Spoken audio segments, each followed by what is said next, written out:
नमस्कार दोस्तों, मैं देवेश शुक्ला आप सभी का स्वागत करता हूं आपके अपने यूट्यूब चैनल पर। मेरे प्यारे दोस्त, आज हम चर्चा करने वाले हैं एंशिएंट हिस्ट्री के सिलेबस के ऊपर। ठीक है, क्या एमए एंशिएंट हिस्ट्री के सिलेबस के ऊपर चर्चा करने वाले हैं। बात करें तो इसको हम प्राचीन इतिहास के नाम से भी जानते हैं। तो जितने भी छात्र छात्राएं हैं जो कि सिद्धार्थ यूनिवर्सिटी कपिलवस्तु से एंशिएंट हिस्ट्री से एमए कर रहे हैं, तो उनके लिए ये वीडियो है, वो इसका पूरा सिलेबस आप देख सकते हैं। ठीक है, बात करें डिपार्टमेंट हमारा कौन सा होने वाला है, तो डिपार्टमेंट हमारा ancient history culture and archaeology, ये आपके डिपार्टमेंट का नाम है। ठीक है, इसी के अंतर्गत आपका एंशिएंट हिस्ट्री आता है। पूरा का पूरा सिलेबस आपका जो है न्यू एजुकेशन पॉलिसी 2020 के तहत, या जिसे आप नेशनल एजुकेशन पॉलिसी 2020 कहते हैं, उसके तरीके तहत जो है पूरा का पूरा आपका सिलेबस तैयार किया गया है। ठीक है, इस सिलेबस किसके लिए तैयार किया गया है, तो पोस्ट ग्रेजुएशन जो प्रोग्राम होता है, जिसे आप पीजी कहते हैं, उसके लिए तैयार किया गया है। MA ancient Indian history archaeology and culture. ठीक है, ये आपको यहाँ पे ध्यान में रखना है। ठीक है, चलिए अब हम बात करते हैं किसके बारे में भैया, वही सारी चीज़ें फिर बताई गई हैं। अब हम बात करते हैं इसको डेवलप किसने किया है। ठीक है, स्ट्रक्चर सॉरी बनाया किसने, डेवलपमेंट बाई के बारे में। तो यहाँ पर आप देख सकते हैं members of board of studies, मतलब कितने लोगों ने। तो यहाँ पर जो आपकी डॉक्टर नीता यादव जी थी, वो क्या थी, हेड थी, मेन थी। उसके बाद बात करते हैं कुछ लोग उनके सहायक के तौर पे थे, जिनको हम कह सकते हैं कि ये बाहरी एक्सपर्ट के तरीके से आए थे। ठीक है, ये एक्सपर्ट थे। एक्सपर्ट कौन थे, जैसे यहाँ पे प्रोफेसर रजावत राव जी थे। ठीक है, नहीं, राजवंत राव जी थे। ठीक है, उसके बाद प्रोफेसर राम प्यारे मिश्रा जी थे। ऐसे ऐसे करके तीन एक्सपर्ट दिए गए थे, बाकी दो मेंबर्स दिए गए थे। ठीक है, उसके बाद इनवाइटेड जो बाहर से बुलाए गए मेंबर्स थे, वो यहाँ पर दिए गए थे। तो इस तरीके से देखें, कुछ लोगों की टीम्स बनाई गई थी, उन्होंने ही सिलेबस तैयार किया है। हालांकि ये सारी चीज़ें आपके लिए बिल्कुल इंपॉर्टेंट नहीं रखती हैं। ठीक है, आपके लिए इंपॉर्टेंट क्या रखता है, तो आपके लिए केवल और केवल इंपॉर्टेंट रखता है पेपर का सिलेबस और पेपर का स्ट्रक्चर। ठीक है, स्ट्रक्चर कैसा रखा गया है, पूरे सब्जेक्ट का पूरे का स्ट्रक्चर कैसे रखा गया है, और पेपर का क्या सिलेबस होगा, वही आपके लिए इंपॉर्टेंट होता है। ठीक है, इसमें कुछ चीज़ें बताई गई हैं कि जो यहाँ पर कोडिंग दी गई हैं, जैसे कि कोर्स का कोड बताएं, तो यहाँ पर जैसे एम लिखा गया है, तो आप वो जानेंगे कि ये मास्टर्स के लिए है। ठीक है, एएच लिखा दिखाई पड़े, तो आप यहाँ पर ध्यान दीजिएगा, ये इसका मतलब ये हुआ कि ancient Indian history archaeology and culture, ये आपका एएच का मतलब हुआ। सी अगर देखते हैं तो सी का मतलब होता है कोर पेपर। ठीक है, उसके बाद ई अगर आप देखते हैं तो ई का मतलब होता है इलेक्टिव पेपर।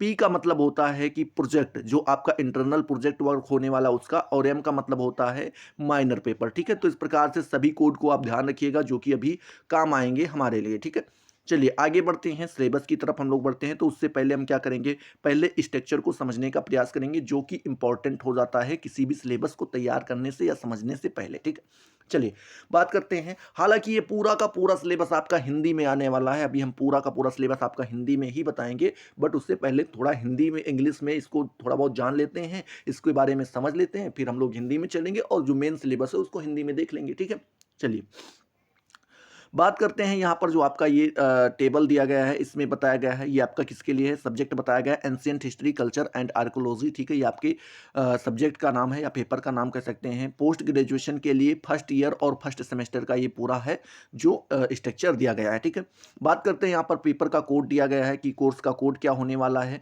कोर्स का कोड इंपॉर्टेंट होता है, अगर आप इसको याद कर सकते हैं तो याद कर लीजिए, बहुत अच्छी बात है। नहीं तो जब आप पेपर देने जाएंगे तो आपको जो पेपर प्रश्न पत्र मिलता है, तो उसमें पेपर का कोड दिया होता है, उसको उठा के आपको बुकलेट में डालना होता है, भरना होता है। ये ज़रूरी होता है, पेपर का कोड अक्सर चीज़ें जो है, ये सारी चीज़ें हैं जो याद करना ज़रूरी है। एक का याद कर लेंगे, बाकी चीज़ें याद करना ज़रूरी नहीं। जैसे MAHC, ठीक है, 401। अब यहीं पर देखिए पेपर नंबर का एक का नाम 401 है, फिर 402 है, फिर 403 है, फिर 404 है। बस इतना केवल चेंज हुआ, एक याद कर लिए, बाकी सारी चीज़ें याद हो जाएंगी। क्रेडिट्स की बात करें तो प्रत्येक पेपर पे आपको 5-5 क्रेडिट मिलने वाले हैं। पेपर का नाम क्या होने वाला है, तो पहले पेपर का नाम है geography of India and source of ancient Indian history. ठीक है, ये आपके पेपर नंबर एक का नाम होने वाला है। ये आपका पेपर कोर पेपर होगा, कोर मतलब कि कंपलसरी जिसे आप कह सकते हैं। 75 नंबर आपके थ्योरी के मिलेंगे, थ्योरी मतलब कि जो आपका लिखित पेपर होगा उसके आपको 75 नंबर मिलेंगे। बात करते हैं 25 नंबर जो आपको मिलेंगे, वो किसके मिलेंगे भैया, तो 25 नंबर आपको इंटरनल मार्क्स के मिलेंगे। इंटरनल मार्क्स क्या हुआ, जैसे कि आपका वाइवा हुआ, आपकी अटेंडेंस हो गई, और या मिड टर्म का जो एग्जाम होता है, उन सारी चीज़ों को मिला करके 25 नंबर आपको वहाँ से मिलने होते हैं। ठीक है, अभी कुछ बच्चे ऐसे होते हैं जो बार-बार पूछते रहते हैं कि सर ये बताइए कि टोटल मार्क्स तो हमारे 100 हैं, इसमें से कितना पा जाएँ तो हम पास हो जाएँगे? तो भैया 75 में से मिनिमम 30 आपको 75 में से चाहिए होते हैं और 25 में से 10 मिनिमम आपको ये चाहिए होते हैं। तो यानी 30 प्लस 10 मतलब कि 40 नंबर अगर आप पा जाते हैं तो आपको पास घोषित कर दिया जाएगा। ये आपको यहाँ पर ध्यान में रखना है, ठीक है? मतलब कि इंटरनल मार्क में कम से कम 10 नंबर आपको मिलने चाहिए और एक्सटर्नल मार्क जो है मतलब जिसे आप थ्योरी मार्क्स कहते हैं, उसमें आपको 30 नंबर कम से कम मिलने चाहिए, तभी आपको पास किया जाएगा, ठीक है? इसी प्रकार से अगर आप देखें तो पेपर नंबर 2 के बारे में बता दिया गया है। पेपर नंबर 2 का नाम है ancient Indian polity and administration, ठीक है? पेपर आपका कोर होने वाला है, 75 नंबर थ्योरी के मिलेंगे, इंटरनल मार्क के 25 नंबर मिलेंगे, टोटल 100 नंबर मिलेगा, 5 क्रेडिट मिलेगी। पेपर का कोड दिया गया है जो कि लास्ट में 402 कर दिया गया है, ठीक है? ऐसे ही पेपर 3, ऐसे ही पेपर 4, ठीक है? और उसके बाद बात करते हैं भैया, तो यहाँ पर प्रैक्टिकल में देखिए आपको 2 पेपर दिए गए हैं। कितने दिए गए हैं? 2 दिए गए हैं। दोनों में से किन्हीं एक को आपको चुनना होता है। ये क्या बोल रहे हैं, माइनर इलेक्टिव है, ठीक है? इसमें से क्या करना होता है, आपको चुनना होता है और ये आपका प्रैक्टिकल प्रोजेक्ट वगैरह ये सारी चीज़ें इसी में आ जाती हैं, ठीक है? चलिए, ये आपका हुआ। अब ऐसे ही सेकंड सेमेस्टर का दिया गया है और आगे चलेंगे तो आपको थर्ड सेमेस्टर का और साथ ही साथ आपको फोर्थ सेमेस्टर का भी स्ट्रक्चर समझाया गया है। बट अभी हम केवल फर्स्ट सेमेस्टर के बारे में बात करने वाले हैं। पेपर नंबर 1 के बारे में भी चर्चा करेंगे, ये भी मैं बता दे रहा हूँ कि मैं केवल पेपर नंबर 1 के ऊपर ही चर्चा करने वाला हूँ, ठीक है? पेपर नंबर 2 का अगर आपको वीडियो चाहिए तो उसके लिए आपको कमेंट सेक्शन में आना होगा, आपको बोलना होगा कि सर पेपर नंबर 2 का भी वीडियो बना दीजिए, ठीक है? बात करते हैं कि प्रोग्राम और क्लास क्या होने वाला है, तो प्रोग्राम और क्लास का नाम है ग्रेजुएशन विथ रिसर्च, ठीक है? चलिए इसमें मैं बताता हूँ आपको ठीक से। ग्रेजुएशन विथ रिसर्च का मतलब ये हुआ कि जब आप ग्रेजुएशन कर लेते हैं तो उसके बाद क्या होता है, रिसर्च का कार्य होता है। जैसे कि आप पीजी जब कर लेते हैं, एमए कर लेते हैं तो रिसर्च के लिए आप क्या करते हैं, पीएचडी करते हैं, ठीक है? तो उसी प्रकार से जब आपका 6 सेमेस्टर का या आप कह सकते हैं 3 वर्ष का ग्रेजुएशन कंप्लीट होता है तो जो एमए का पहला वर्ष होता है या आप कह सकते हैं एमए का जो पहला 2 सेमेस्टर होता है उसको हम रिसर्च में ले आते हैं, ठीक है? ग्रेजुएशन विथ रिसर्च में लेकर चले आते हैं।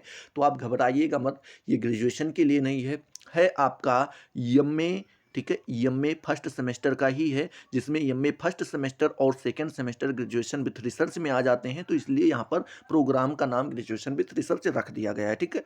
बात करते हैं, बात करने वाले किसके, तो एमए फर्स्ट ईयर के बारे में बात करने वाले हैं। सेमेस्टर 1 होने वाला है और पेपर नंबर 1 होने वाला है। सब्जेक्ट की बात करें तो सब्जेक्ट का नाम क्या बताया गया है भैया? सब्जेक्ट का नाम बताया गया है ancient Indian history, archaeology and culture, ठीक है? ये आपकी सब्जेक्ट का नाम बताया गया है। पेपर के कोड की बात करें तो पेपर का कोड यहाँ पर दिया गया है और कोर्स का नाम मतलब कि आप कह सकते हैं पेपर का नाम, तो पेपर का नाम बताया गया है geography of India and source of Indian sorry ancient Indian history, ये आपके पेपर का नाम है, ठीक है? पेपर में आपको 5 क्रेडिट मिलने वाले हैं।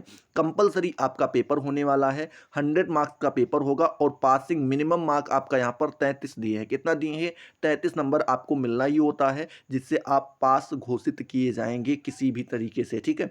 बात करते हैं कि यहाँ पर बोल रहे हैं कि आवर्स में बात करें तो यहाँ पर 6, ठीक है? क्या 6 टोटल नंबर, कितने 6 लेक्चर्स में आपको यहाँ पर ये पूरा सारी चीज़ें समाप्त करनी होंगी, ठीक है? एक वीक में आपको 6 लेक्चर देने ही देने होंगे किसी भी हालत में। ये यूनिवर्सिटी के द्वारा क्या किया गया है, इंस्ट्रक्शन दिया गया है कॉलेजों को लिए या फिर प्रोफेसर वालों के लिए, ठीक है? अब बात करते हैं जो इसमें देखिए पूरा जो आपका पेपर नंबर 1 है इसको 2 पार्ट में डिवाइड कर दिया गया है, जिसमें ए आपका आता है जियोग्राफी ऑफ इंडिया, ठीक है? जियोग्राफी ऑफ इंडिया में आपके 2 यूनिट आते हैं, पहला यूनिट और दूसरा यूनिट, ठीक है? उसके बारे में भी हम बात करेंगे, बट यहाँ पर बात कर लेते हैं जो आपका जियोग्राफी ऑफ इंडिया है, पहला पार्ट जो है, इसके कुछ ऑब्जेक्टिव्स दिए गए हैं। ऑब्जेक्टिव्स मतलब कि कुछ उद्देश्य दिए गए हैं, मतलब कुछ उद्देश्य बताए गए हैं कि ये टारगेट रख करके, ये उद्देश्य रख करके ये सिलेबस तैयार किया गया है। उसके बाद बोलते हैं कि प्रोग्रामिंग स्पेसिफिक आउटकम्स, मतलब कि इससे हमें परिणाम क्या मिलता है, मतलब उद्देश्य तो आपका ये रखा गया है और जो परिणाम आपको मिलेगा एक्चुअली में जो रिजल्ट मिलने वाला होता है ये आपका ये होता है, ठीक है? तो यहाँ पर आप देख पाएंगे इसमें आपके 2 यूनिट आते हैं, unit first and unit second. Unit first and unit second किस में आते हैं? इंडियन जियोग्राफी में आपके आ जाते हैं। वहीं पर कुछ बुक्स भी सजेस्ट की गई हैं यूनिट फर्स्ट और सेकंड के लिए, कुछ बुक्स सजेस्ट की गई हैं। जैसे पहली बुक्स आपकी ये है आ जियोग्राफी ऑफ इंडिया, ठीक है? किसकी है, किसकी है? तो यहाँ पर आप बोल सकते हैं कि ये भैया आत्माराम, ठीक है? आत्माराम एंड सन्स की है और आत्माराम और उनके लड़के ने मिलकर के क्या किया है, इस बुक को लिखा है, ठीक है? उसके बाद physical geography of India NVT 1991, ठीक है? कहाँ पर? माथुर जी की है, ठीक है? माथुर जी की है, ये आप यहाँ पर देख सकते हैं। फिर उसके बाद भैया बात करें जियोग्राफी ऑफ इंडिया, फिर द जियोग्राफी ऑफ द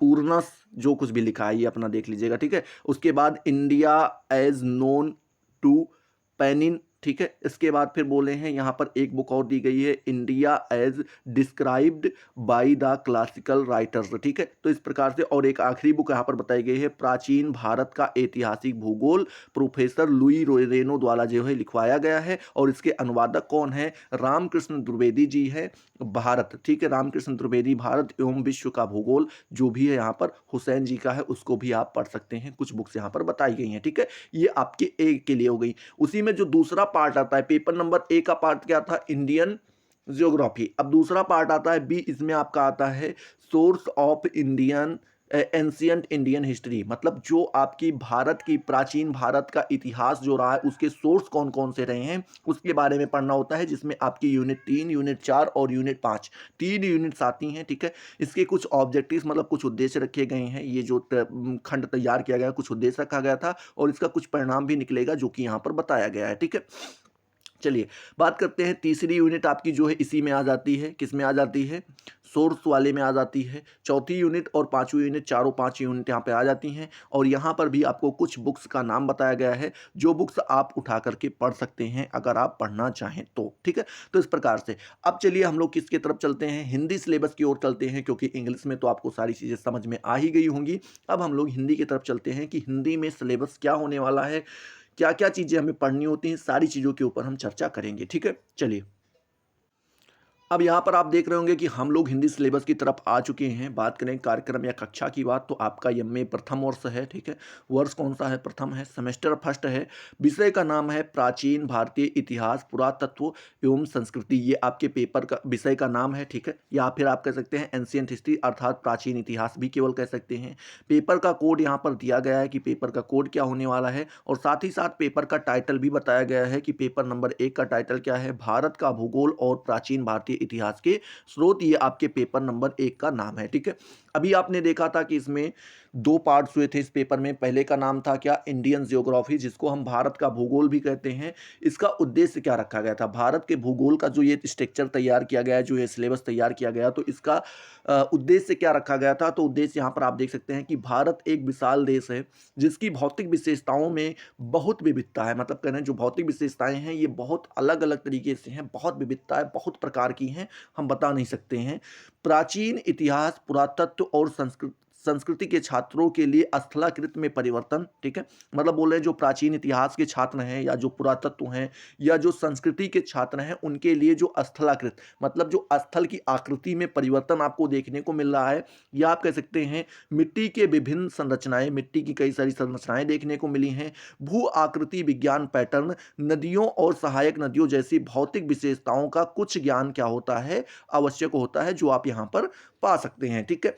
अब हम बात करते हैं किसके लिए, का पाठ्यक्रम को जब हम पढ़ते हैं, या कार्यक्रम जो हम पढ़ते हैं, तो उससे हमें परिणाम क्या मिलता है। तो परिणाम क्या बोलते हैं कि पाठ्यक्रम पूरा होने के बाद छात्र रोजमर्रा की जिंदगी का भौगोलिक ज्ञान प्राप्त करने में सक्षम होंगे। मतलब बोल रहे हैं जो रोजमर्रा की आप जिंदगी जी रहे हैं, इसमें जो भौगोलिक ज्ञान है उससे आप जान पाएंगे, उससे आप परिचित हो पाएंगे, और साथ ही वे पर्यावरण संरक्षण के लिए जागरूकता पैदा करेंगे। क्या बोल रहे हैं कि जो संरक्षण है पर्यावरण का, उसके लिए भी वो जागरूक होंगे और जागरूकता भी पैदा करेंगे। यह कोर्स सिविल सेवा उम्मीदवारों के लिए भी उपयोगी है। मतलब कह रहे हैं अगर कोई यूपीएससी की तैयारी कर रहा है, यूपीपीसीएस की तैयारी कर रहा है, तो उसके लिए भी क्या है, ये सिलेबस उसके भी लाभदायक है। यहाँ भूगोल वैकल्पिक पेपर के रूप में एक है, मतलब कह रहे हैं अगर आप वैकल्पिक पेपर के रूप में चुनना चाहें तो इसे चुन सकते हैं, या यहाँ पर दिया गया है। अब हम बात करते हैं सिलेबस के बारे में। तो इसके सिलेबस में 2 इकाइयाँ आती हैं, भारत के भूगोल में 2 इकाइयाँ आती है, पहली इकाई और दूसरी इकाई, ठीक है। बात करते हैं इकाई नंबर 1 के अंतर्गत हमें क्या क्या पढ़ना होता है। तो इकाई नंबर 1 के अंतर्गत पृथ्वी का संक्षिप्त विकास हम पढ़ते हैं, मतलब कि संक्षिप्त में हम पढ़ते हैं कि पृथ्वी का विकास कैसे हुआ, ठीक है। ग्लोब पर भारत का स्थान देखते हैं कि ग्लोब पर भारत का स्थान कहाँ पर है, कौन सी अक्षांश रेखाएं हैं, कौन सी देशांतर रेखाएं हैं, ठीक है, कितने डिग्री कितने मिनट पर हैं, वो सारी चीज़ें पढ़ते हैं। प्राचीन भारत में ऐतिहासिक भूगोल के स्रोत देखते हैं कि प्राचीन भारत में जो ऐतिहासिक भूगोल के स्रोत कौन कौन से हैं जो प्राचीन भारत में हैं, ठीक है, उसमें भूगोल से भी कुछ हमें क्या हुए हैं, स्रोत मिले हैं, उसके बारे में भी हम पढ़ते हैं। प्राचीन साहित्य में वर्णित प्राचीन नदियों के बारे में पढ़ते हैं। प्राचीन कई सारे ऐसे साहित्य हैं जिसमें प्राचीन नदियों के बारे में भी चर्चा की गई है, तो उसके बारे में जानकारी प्राप्त करते हैं। प्राचीन भारत की पर्वत श्रृंखलाओं के बारे में भी हम पढ़ते हैं, और साथ ही साथ यहाँ पर पेरिप्लस एंड एरिथेयन सागर में वर्णित बंदरगाह और व्यापार के केंद्रों के बारे में भी हम क्या करते हैं, यहाँ पर पढ़ने का प्रयास करते हैं इकाई नंबर 1 के अंतर्गत। वहीं पर बात करते हैं इकाई नंबर 2 में हमें क्या क्या पढ़ना होता है, तो इकाई नंबर 2 के अंतर्गत हम प्राचीन इतिहास में भूगोल का प्रभाव पढ़ते हैं कि प्राचीन जो इतिहास था, हमारी जो एंशिएंट हिस्ट्री थी, उसमें भूगोल का या ज्योग्राफी का क्या प्रभाव रहा, ठीक है। भारत की मिट्टी के प्रकार के बारे में पढ़ेंगे कि भारत में मिट्टी के कितने प्रकार हैं। साथ ही साथ खनिज के बारे में पढ़ेंगे और धातुओं के बारे में पढ़ेंगे। कौन सी धातु, जो सिंध लोगों और वैदिक लोगों के द्वारा उपयोग किए जाते थे, ऐसी धातुओं के बारे में पढ़ेंगे। साथ ही साथ चट्टानों के बारे में और उनकी उपलब्धता के बारे में भी हम बात करेंगे। उपलब्धता क्या बोलेंगे, उपलब्धता के बारे में हम क्या पढ़ेंगे, तो उपलब्धता में आपकी जो है पहली आती है अग्नेय, उन्होंने आग की खोज की, उसके बारे में, ठीक है। औषाधि मतलब जो हमें औषाध मिलते हैं उसके बारे में। फिर उसके बाद कायांतरित, कायांतरित मतलब कि जो परिवर्तन आया है, जिससे आप कह सकते हैं परिवर्तन देखने को मिला है, तो उसके बारे में भी हम क्या करेंगे, पढ़ने का प्रयास करेंगे इकाई नंबर 2 के अंतर्गत। अब वहीं पर आपका टॉपिक नंबर बी आ जाता है, मतलब कि दूसरा आ जाता है। पहला आपका क्या था, भारत का भूगोल। दूसरा आपका टॉपिक इसी में है प्राचीन भारतीय इतिहास के स्रोत क्या हैं। प्राचीन भारतीय इतिहास के स्रोत, ये आपका टॉपिक 2 होता है। इसका उद्देश्य क्या रखा गया है इसको तैयार करने का, तो इसको तैयार करने पर उद्देश्य ये रखा गया था कि छात्रों में साहित्यिक स्रोत की जानकारी हो, ठीक है, क्या हो, छात्रों में साहित्यिक स्रोत की समझ विकसित हो पाए। साथ ही साथ पुरातात्विक स्रोतों के साथ साथ विदेशी यात्रियों के विवरणों का आलोचनात्मक समझ क्या हो सके, विकसित हो सके। मतलब वो बोल रहे हैं कि पुरातात्विक स्रोत तो देखते ही हैं, उसके साथ साथ जो विदेशी यात्री आए उनके जो विवरण हमें देखने को मिलते हैं, तो उसमें आलोचनात्मक समझ की विकास विकसित हो सके, ठीक है।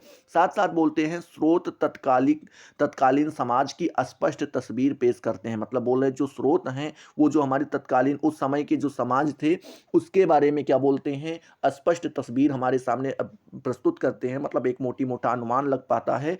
प्राचीन इतिहास के छात्रों के लिए यह एक मूल्यवान पाठ्यक्रम है। मतलब बोल रहे हैं कि अगर प्राचीन इतिहास का छात्र है तो उसके लिए क्या है, एक मूल्यवान पाठ्यक्रम है, ठीक है। अब बात करते हैं इससे हमें परिणाम क्या मिलता है, तो इससे परिणाम हमें ये मिलता है कि इस पाठ्यक्रम का अध्ययन करने के बाद छात्र जो है प्राचीन काल के विभिन्न ग्रंथों से परिचित हो जाते हैं। कई सारे ऐसे प्राचीन ग्रंथ हैं जिनसे आप परिचित हो पाएंगे।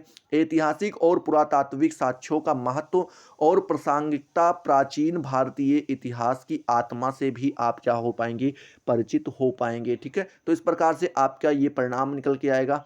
अब यहीं पर बात करते हैं इकाई नंबर 3 के बारे में, ठीक है। इसके अंतर्गत इकाई नंबर 3, इकाई नंबर 4 और इकाई नंबर 5 आता है। तो हम बात करते हैं इकाई नंबर 3 के अंतर्गत हमें क्या क्या पढ़ना होता है। तो इकाई नंबर 3 के अंतर्गत जो हमें पढ़ना होता है उसमें पहली चीज आती है इतिहास के स्रोत के रूप में प्राचीन भारतीय साहित्य का महत्व। मतलब बोलते हैं जो प्राचीन भारतीय साहित्य रहे हैं उनको भी हम एक स्रोत के रूप में यूज करते आए हैं, मतलब उनका उपयोग करते आए हैं कि वो भी हमें साक्ष्य देते हैं किसका, इतिहास के, ठीक है। इतिहास का स्रोत है वो, एक तरीके से आप बता सकते हैं, स्रोत के बारे में हमें बताते हैं।